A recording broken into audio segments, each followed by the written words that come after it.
갈릴리 해변에 다니시다가 두 형제 곧 베드로들은 어부라. 말씀하시되 나를 따라오라. 내가 너희를 사람을 낚는 어부가 되게 하리라 하시니 그들이 곧 그물을 버려두고 예수를 따르니라. 한번 읽어보실까요?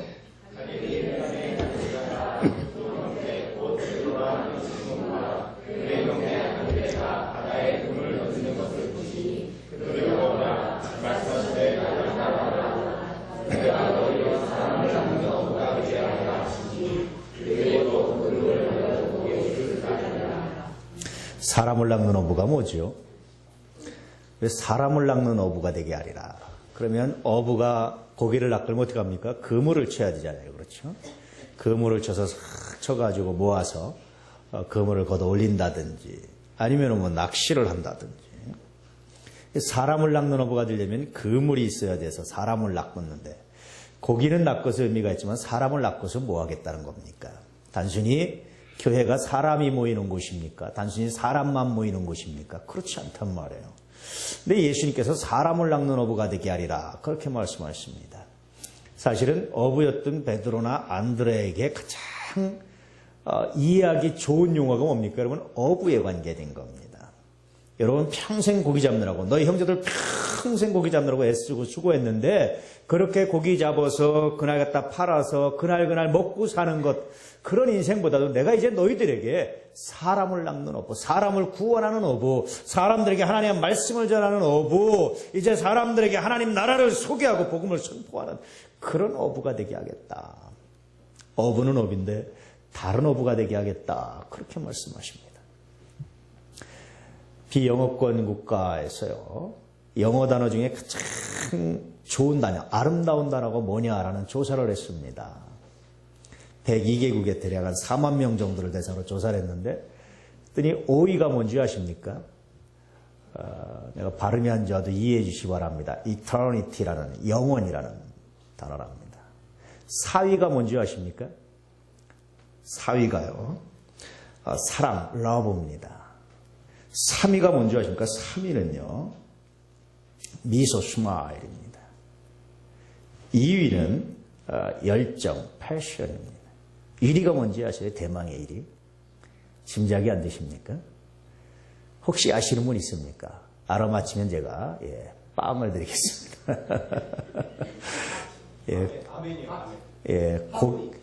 고기 잡는 사람을 낚는 어부가 된다고 내가 임명해 드리겠습니다. 주여 빗나가고 있나이다. 마더입니다. 어머니. 참 아름다운 단어로 비영어권 국가에서 기억을 한대요. 그런데 그건 제가 보기에 영어뿐이 아닌 것 같아요. 우리말의 가장 아름다운 단어가 뭐냐라고 말해도 아마 어머니가 나올 거예요. 이 땅의 아버지들은 죄송하지만 아빠는 안 나옵니다. 어머니가 나옵니다. 어머니. 군대에서도 어머니! 그러면 그 장병들이 눈물 툭툭툭툭툭툭 떨어지고 웁니다. 좀 있으면 이제 군대가 우리 청년들, 우리 아이들, 어머니! 하면 눕니다. 또 제대하면 또 눈물이 마르는데요. 군대 가 있는 동안은 눈물이 찹니다.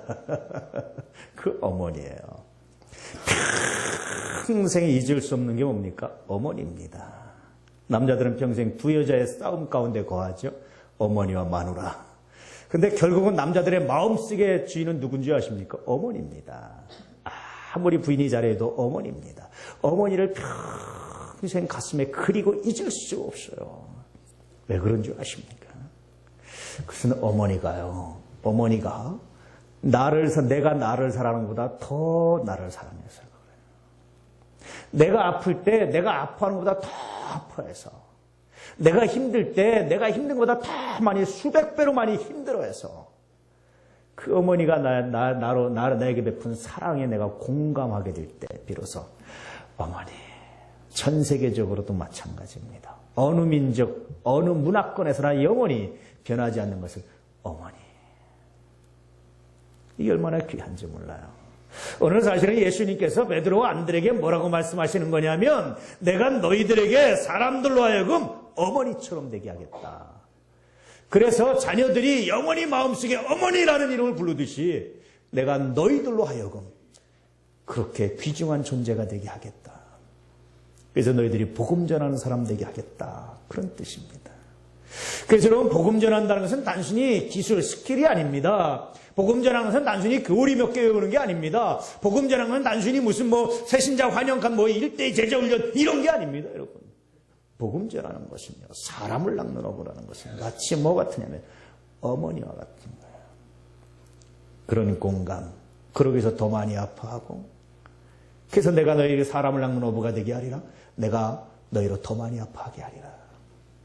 성경에 보면 하나님께서 목사들의 심정을 하나 기록해 놓으신 것입니다. 바울을 통해서. 너희가 죄를 지면 너희보다 더 열심히 회개하고, 너희가 아프면 너희보다 더 많이 아파하는 것, 그것이 바로 말씀을 가르치는 자다라는 목사의 심정을 말했는데, 제가 보기에 어느 정도 맞는 것 같습니다. 그렇게 되라고 말씀하시는 거예요. 그럴 때 비로소 사람을 낚는 어부가 돼서, 그럴 때 비로소 하나님의 복음을 나타내는 사람이 돼서, 그럴 때 비로소 하나님의 복음을 가슴에 담직한 사람이 돼서, 간직한 사람이 돼서 너희가 사람을 낚는 어부가 될 것이다. 그렇게 말씀하시는 거예요. 그래서 오늘 말씀의 메시지는요, 복음으로 공감하라. 그런 뜻입니다. 사람을 낚는 어부, 어떤 사람이 사람을 낚을 수 있느냐? 복음으로 공감하는 사람이 사람을 낚을 수 있다는 거예요. 그래서 복음으로 공감하라는 겁니다. 2012년 여러분 계획을 세우시면서 무엇보다도 복음으로 공감하는 계획을 세우시기를 주행으로 축복합니다. 그러기 위해서 더 아파하시고, 더 마음 아프게, 더 애쓰시고, 더 기도하시고, 더 열심히 회개하시고, 더 사랑하시는 어머니만큼은 안 돼도 최소한 어머니의 근접한 만큼의 사랑을 할 수 있는 그런 은혜가 있기를 축복합니다.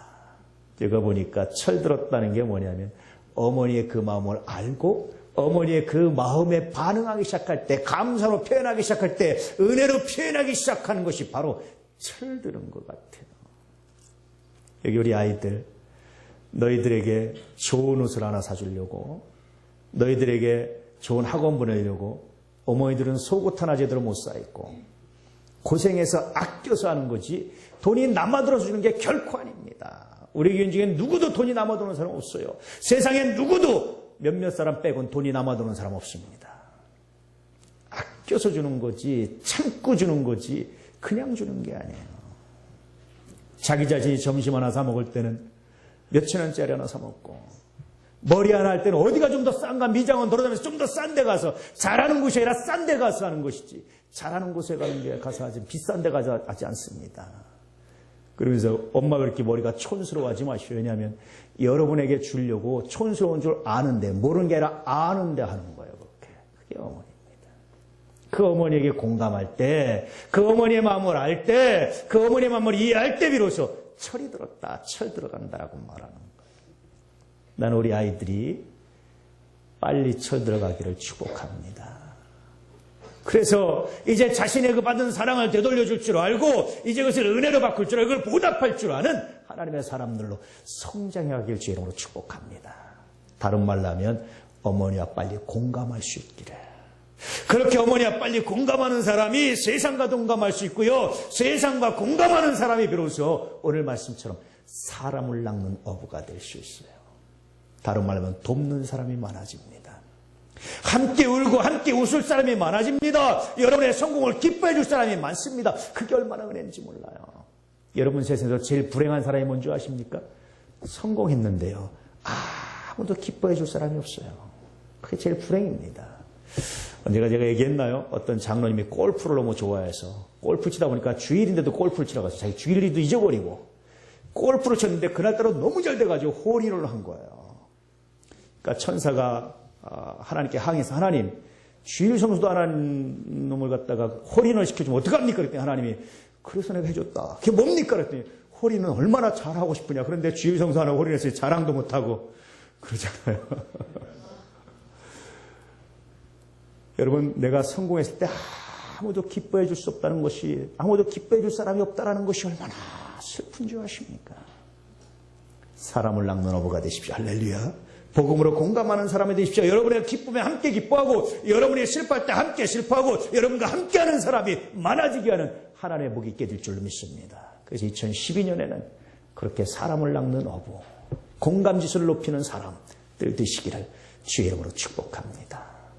그런 사람, 얼마나 멋지고 귀한 사람인지 몰라요.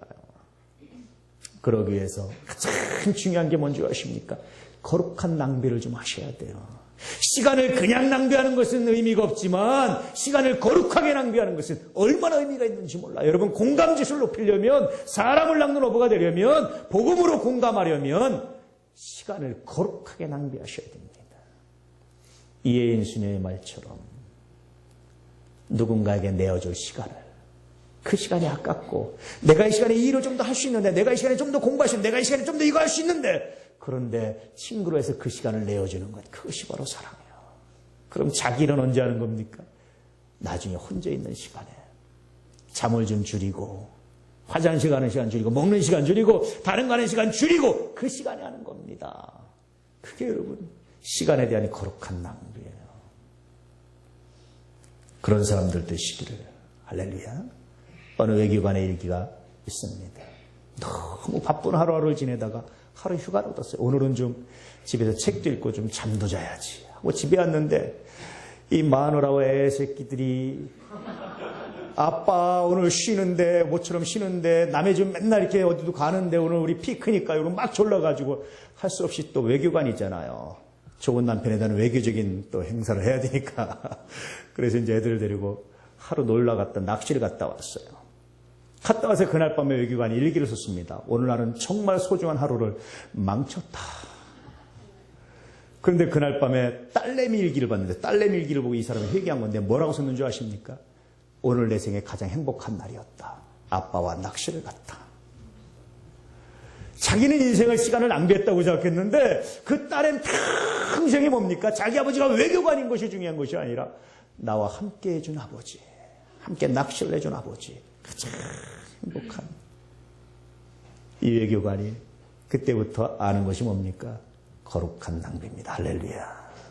내가 낭비하는 것 같지만 거룩하게 낭비할 때, 내가 시간을 낭비하는 것 같지만 거룩하게 낭비할 때, 이것이 바로 삶의 의미라는 사실을 깨닫게 되는, 그래서 일 중심에서 바뀌는 겁니다. 때때로 여러분 누군가 찾아오면 시간이 아깝잖아요. 뭐 하려고 계획했는데 다 미뤄지잖아요.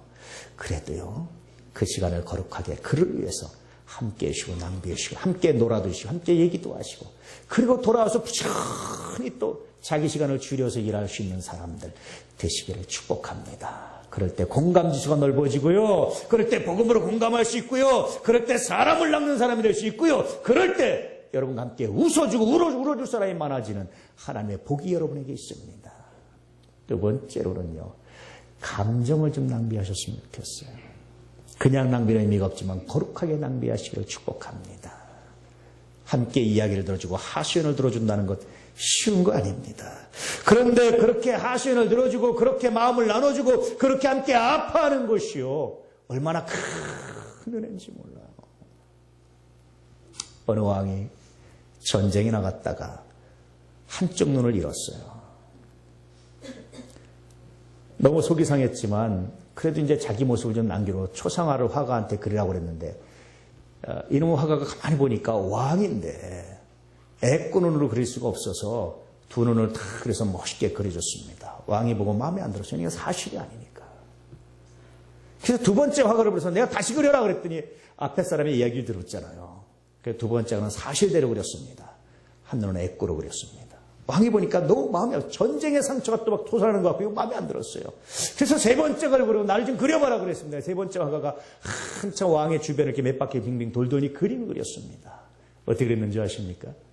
이쪽 눈이 애꾸면요, 이분을 그리고 이렇게 바라보는, 먼 산을 바라보는 왕의 눈을 그리니까 사실대로 그리면서도, 한쪽 눈만 그리면서 사실대로 그리면서도 의미 있게 그래서 왕이 그때 비로소 만족했다고 해요. 여러분, 공감한다는 것은요, 사실만 가지고 되는 게 아닙니다. 사실에 바탕해야 하지만 그 사실을 아름답게 이해하고 아름답게 해석하고 새롭게 바라볼 수 있는 눈이 있을 때 비로소 공감하는 거예요. 감정을 드리는 게 마찬가지. 어떤 사람이 아파합니다. 그래, 너 아프지. 너 마저 당연히 아픈 일이야. 그런 사실대로 말해도 위로가 안 되고요. 괜찮아가 아무것도 아니라고 거짓말해도 아무 위로가 안 됩니다.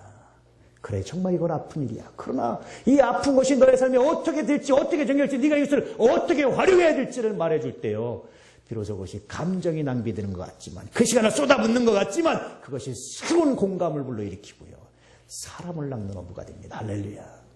현대인들은 거짓말을 너무 잘해요. 아무것도 아니야, 괜찮아, 괜찮다니까, 별 문제 없다니까. 거짓말입니다. 아무도 안 속습니다. 그렇다고 사실이야, 넌 나쁜 놈이야, 넌 실패했어, 너는 안 되라고 말해도 아무 도움이 안 돼요. 그러나 너 정말 실패했어, 이건 아픔이야. 그렇지만 그 아픔을 네가 이렇게 하면, 이렇게 바꾸면, 이렇게 바라보면 격려해 줄 수 있는 것, 그렇게 그 말을 하기 위해서 감정을 쏟아부시는 것, 감정을 격하게 낭비할 수 있는 사람이 공감하는 사람입니다. 할렐루야. 그 사람의 위대한 역사가 있어요. 그렇게 감정을 낭비하시기를, 그래서 공감지를 넓히시고 복음으로 공감하시고 사람을 낚는 어부가 되시기를 주의 이름으로 축복합니다. 세 번째로는요, 재능을 낭비하는 겁니다. 어부였던 베드로가 그물을 다 버려두고, 자기가 잘하신 걸 다 버려두고 포기하고 예수님을 따라서, 예수님도요 하늘 보좌를 버리고 이 땅에 오셨습니다. 포기가 있지 않고는, 자기 재능을 포기하고 자기 재능을 기부하지 않고는, 자기 재능을 그걸 버리지 않고는 아무것도 얻을 수가 없어요. 요즘 재능 기부라는 말이 아주 유행인데요, 참 멋있는 말이라고 생각합니다. 이제 우리가 포기해야 될 차례입니다. 할렐루야. 이제 우리가 하나님을 위해서 포기하고, 이제 우리가 하나님을 위해서 시간을 포기하고, 우리가 하는 감정을 포기하고 하나님의 말씀에 우리가 매달릴 때 비로소 공감이 일어납니다. 다른 사람들도 마찬가지입니다. 그 사람에게 내가 드릴 재능이 뭘까? 내가 포기할 게 뭘까? 한 묵상해 보시기를 주의 이름으로 축복합니다. 13살짜리 어떤 아이가 교회를 가는데 교회 입구가 비포장도로였어요. 비가 오면 질퍽질퍽 빠졌어요. 질퍽질퍽 빠지니까 사람들이 주일 성사랑과 주일날을 빠졌습니다. 이 아이가 13살 때 중학교 갈 돈이 없어서 벽돌 공장에서 허드렛 일을 하면서 어떡할까 고민하다가 그 벽돌 공장에서 허드렛 일하고 알바를 하면서 그 깨진 벽돌 있잖아요. 그걸 하나씩 아주 싼 값에 사가지고, 많이 못 사니까 하나씩 매일같이 하나씩 사가지고 앞에 교회 앞에다 깔기 시작했어요. 사람들이 보니까 처음엔 몰랐는데 벽돌 한 두 개 와 있었는데 보니까 조금 깔리지, 이게 뭐냐 그랬더니 그 아이의 이제 이름이 나타나서 온 교회가 합력해서 벽돌을 쫙 깔았습니다. 그 아이가 누군지 아십니까? 이게 백화점 왕 그러면 누구죠? 존 워너메이커입니다. 달라요. 생각하는 게 달라요. 에이 오늘 비 오니까, 에이 뭘 빠지니까 뭐 나도 그냥 가지 말지가 아니라, 이 아이는요 내가 이걸 통해, 내가 가진 이걸 통해서 내 현재 위치에서 내가 벽돌 공장에서 일하기 때문에 이걸 가지고 뭘 할 수 있을까? 이 돌을 포장하는데 얼마나 들까? 돈이 많이, 나는 돈 없어라고 포기하는 사람이 아니라 내가 가진 것 가지고 뭘 할 수 있을까? 나는 벽돌 한 장밖에 살 돈도 없어서 깨진 거 그래서 뒤집어서 깔아야 되는데 그거라도 내가 해서 나눌 때 교회 앞길이 뚫리고요. 그 아이가 여러분 그런 자세로 평생을 살아갈 때 안 되겠습니까?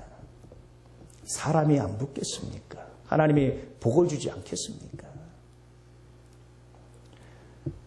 여러분 위치에서 할 수 있어요. 예수님은 물고기 2마리면 좋겠습니다. 떡 5개면 좋겠습니다. 5병이어를 기적을 일으키는데 좋겠습니다.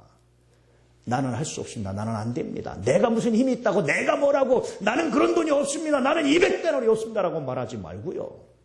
하나님, 내가 할 수 있는 재능은, 내게 주신 달란트는, 내 탤런트는 이겁니다. 그 벽돌 한 장이 위대한 역사가 일어나는 겁니다. 할렐루야. 그게 재능을 낭비하는 거예요. 그럴 때 비로소 공감지수가 높아지고 복음으로 공감하고 사람을 낚는 어부가 되게 됩니다. 제자들은요, 이 예수님의 가르침을 받아서 이렇게 했어요. 자기들의 시간을 드렸고, 자기들의 감정을 드렸고, 자기들의 재능을 드렸고, 자기들의 부족한 능력을 하나님께 드렸을 때 하나님께서 얼마나 위대하게 사용하셨는지, 얼마나 아름다운 역사를 이루고 가셨는지 복음의 역사가 말해주고 있지 않습니까? 2012년 교회 가시면서 아무 생각 없이 맞이하시고 하지 마시고, 그냥 12월 30일 날 이발하고 목욕 함부라는 것으로 됐다라고 생각하지 마시고 철저하게 반성하시고, 지금부터 한 달 동안 2012년에서 교회 가실 때 가장 먼저 공감을 위해서, 할렐루야, 사람 낚는 어부가 되기 위한 계획을 하셔서 여러분의 주변에 하나님의 역사가, 하나님의 은혜가, 돕는 사람이 함께 울어주고 웃어줄 사람이 많아지는 거룩한 복이 있는 2012년이 되기를 주의 이름으로 축복합니다. 그것이 인생을 의미 있게 아름답게 살아가는 거예요. 버킷리스트라고 있잖아요. 사람이 죽기 전에 해야 할 일. 사실 이 말이 왜 나왔냐면요. 버킷이 물통 아닙니까? 서양에서요, 목 매달아 죽으려고 딱 목 밧줄을 걸어서 물통에 올라가서 물통을 발로 탁 차버리는 거예요. 그래서 물통을 차버리다 해서 나온 건데요. 그래서 말하기를 물통을 차버리기 전에, 너 죽기 전에, 인생을 끊기 전에 네가 한번 다시 해야 될 일을 생각해봐라. 이것이 버킷리스트입니다. 근데 사람들이 버킷리스트, 죽기 전에 해야 할 일을 다 생각하면 공통점이 나옵니다. 그게 뭡니까? 무슨 위대한 것들이 아니에요. 무슨 대단한 것들이 아닙니다. 사랑하는 사람과 함께 여행을 하고 싶습니다. 이게 일입니다. 죽기 전에, 인생을 마감하기 전에 꼭 하고 싶은 일이 뭐냐? 사랑하는 사람과 여행하고 싶대요.